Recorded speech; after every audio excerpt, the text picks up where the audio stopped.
berkesempatan berkunjung di Bawaslu Provinsi Sulawesi Selatan, dan sore ini Ibu ditemani dengan Kak Ahmad Saifuddin, Komisioner Bawaslu Provinsi Sulawesi Selatan. Nah, beberapa pertanyaan kalian nanti tentang Bawaslu, tentang pemilu dan demokrasi akan dijawab oleh Kak Ahmad Saifuddin.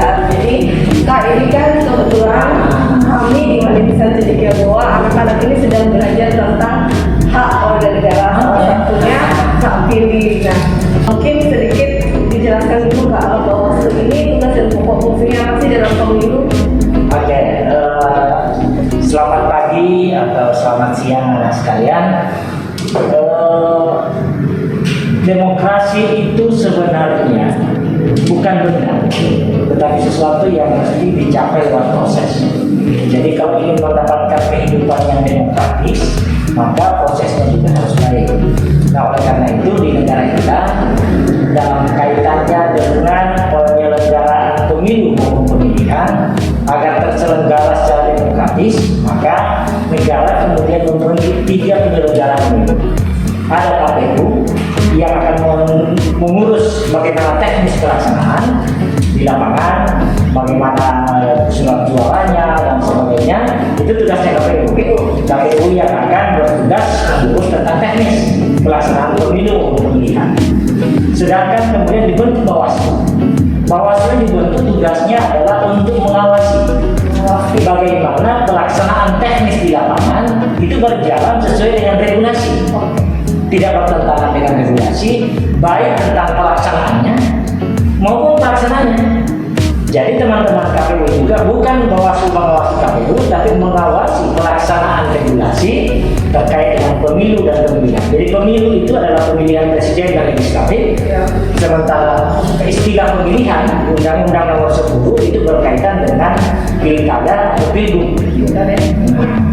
Nah, Bawaslu ditugasi untuk mengawasi bagaimana pelaksanaannya dan pelaksananya agar melaksanakan aturan dan mekanisme sesuai dengan apa yang diundang-undang agar pelaksanaan pemilu dan pemilihan kita berjalan demokratis. Nah, itu tugas pokoknya Bawaslu. Jadi mengawasi. Nah, dalam kegiatan pengawasan ini tentu kalau Bawaslu tidak hanya sekedar mengawasi, memprototi, tetapi melakukan kegiatan pencegahan. Oh, jadi pencegahan. Ada pencegahan. Mencegah agar jangan terjadi pelanggaran, mencegah agar proses demokrasi berjalan dengan baik. Jika kemudian setelah berjalan prosesnya, maka kemudian mengawasi pelaksanaannya. Nah, jika dalam pelaksanaannya ada pelanggaran, baik itu dilaporkan masyarakat maupun ditemukan oleh pengawas, maka itu diproses penanganan pelanggaran. Jika kemudian antara KPU misalnya membuat keputusan dianggap ada yang rugi salah satunya, misalnya pasangan calon atau calon caleg misalnya, maka mereka bisa mengadukan ke Bawaslu minta sengketa. Jadi di Bawaslu juga ada penyelesaian sengketa. Jadi ada pencegahan, ada pengawasan, ada penindakan dalam artian jika ada pelanggaran, dan ada penyelesaian sengketa. Itu tugas pokok Bawaslu. Oh, Kak. Jadi misalnya nih Kak, ini kan adik-adik di Universitas ini kan akan jadi pemilih pemula nanti. Karena dari usianya 17 sampai 18 tahun. Jadi misalnya Kak, mendapati ada politik uang, itu bisa lapor ke Bawaslu. Iya. Jadi karena ini hak demokrasi, jadi memilih itu kan hak warga negara. Iya. Nah, memilih itu adalah mereka yang telah berusia 17 tahun. Iya. Syaratnya termasuk harus KTP. Ya. Nah, yang kedua, bisa tidak cukup 17 tahun tapi sudah menikah. Nah, itu juga bisa. Kemudian mereka yang boleh memilih ya selain TNI Polri, karena TNI Polri ya punya hak pilih. Nah, belum diberi hak pilih. Jadi kalau nanti ada yang menjadi TNI Polri, maka setelah menjadi TNI Polri dia kehilangan hak, dia tidak diberi hak pilih. Tetapi pensiunan TNI dan Polri ketika dia pensiun, mereka mendapat menjadi pemilih hak pilih. Jadi pemilih pemula, ada pemilih pemula karena usianya baru 17 tahun, ada pemilih pemula karena baru pensiun dari polisi dari TNI. Ya itu. Nah, anak-anakku sekalian, karena memilih adalah hak, maka diri kita tidak dimanipulasi, tidak disalahgunakan, atau kan manipulasi dan penyalahgunaan ini bisa banyak sebab. Misalnya dengan pengarahan, intimidasi, itu kan memanipulasi hak. Karena itu kan asas pemilu bebas, langsung, umum, bebas, rahasia. Jadi jika ada intimidasi, berarti kan tidak ada kebebasan. Atau diiming-iming, kau pilih si A, nanti saya kasih ini. Itu namanya politik uang. Karena dalam regulasi dikatakan setiap orang yang memberi atau menjanjikan uang atau materi lainnya untuk mempengaruhi pemilih agar memilih dirinya atau agar tidak memilih orang lain, maka itu namanya politik uang. Itu punya sanksi. Itu juga sanksi. Itu dilarang. Nah, oleh karena itu, jika ada terjadi semacam ini, anak-anakku sekalian, pertama, cegah jangan sampai terjadi politik uang. Minimal diri kita tidak menjadi bagian dari praktik politik uang. Nah, itu kan biasa. Jangan sampai anakku ini kasih mamamu, kasih bapakmu, tolong pilih gambar ini. Itu kan bisa menjadi bagian. Nah, dalam apa namanya regulasi undang-undang kita itu dilarang. Belum lagi kalau bicara agama.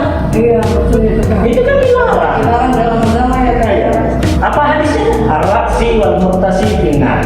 Orang yang menyogok dan orang yang menerima sogok tempatnya sama di neraka. Orang yang menyogok dan orang yang menerima sama-sama berdosa ya. Sama berdosa. Jadi kita awalnya mencegah. Dalam pencegahan ini banyak yang bisa kita lakukan. Mengingatkan teman, oh jangan lakukan. Mengingatkan keluarga, jangan lakukan. Misalnya bisa saja misalnya politik uang atau menyebarkan informasi, oh si begini, misalnya hoax, menyebarkan hoax, itu juga dilarang. Agama itu melarang kan? Iya, betul. Inja akum fasikun binabain fatabayanu. Jika datang berita yang tidak pasti kebenarannya, cek dulu lah. Cek dulu kebenarannya. Jadi tidak boleh langsung diterima ya kan? Jangan langsung share. Harus begitu. Nah, jadi ini jadi pemilihan cerdas. Iya, jadi pemilihan cerdas. Inilah pemilihan cerdas. Kenapa? Hasil pilihan kita itu menentukan masa depan kita. Betul. Yang jadi gubernur, yang jadi wali kota, jadi bupati, jadi presiden kan dipilih. Iya. Mereka yang dipilih ini secara tidak langsung kita beri mandat untuk membuat aturan, membuat kebijakan, membuat program untuk masa depan kita 5 tahun. Betul. Jadi jangan kita memilih tapi memilih sebagai pemilih yang cerdas.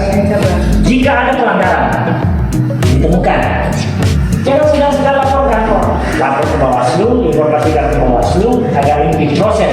Karena memang tugasnya Bawaslu adalah mengawasi. Jika ada pelanggaran, baik temuan itu artinya Bawaslu ditemukan atau laporan masyarakat, maka Bawaslu wajib menindaklanjuti. Jadi cegah dan laporkan. Cegah dan laporkan.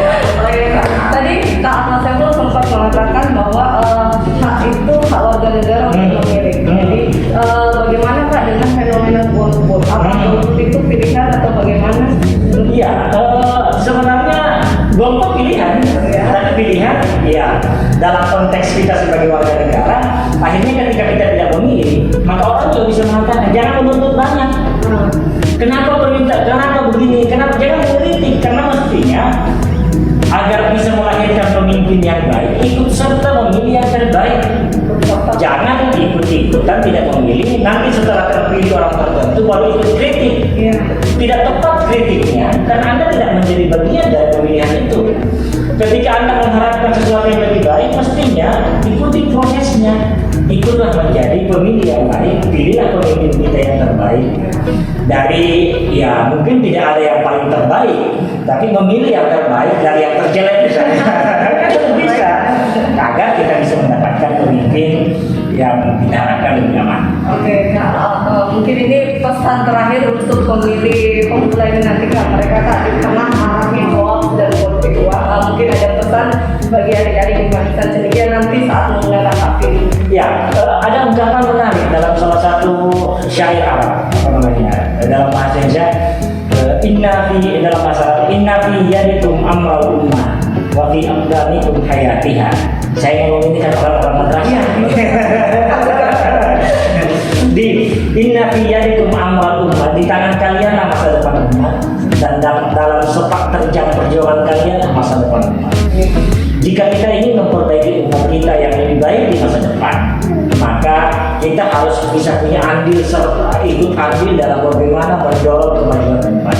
Salah satunya adalah bagaimana kita menjadi bagian dari setiap proses yang ada di negeri kita. Karena kita ada di Indonesia, menggunakan sistem yang ada, ikutilah proses yang ada, dan kita bagaimana kemudian turut andil berpartisipasi aktif sehingga kemudian masa depan kita terpilih pemimpin yang lebih baik.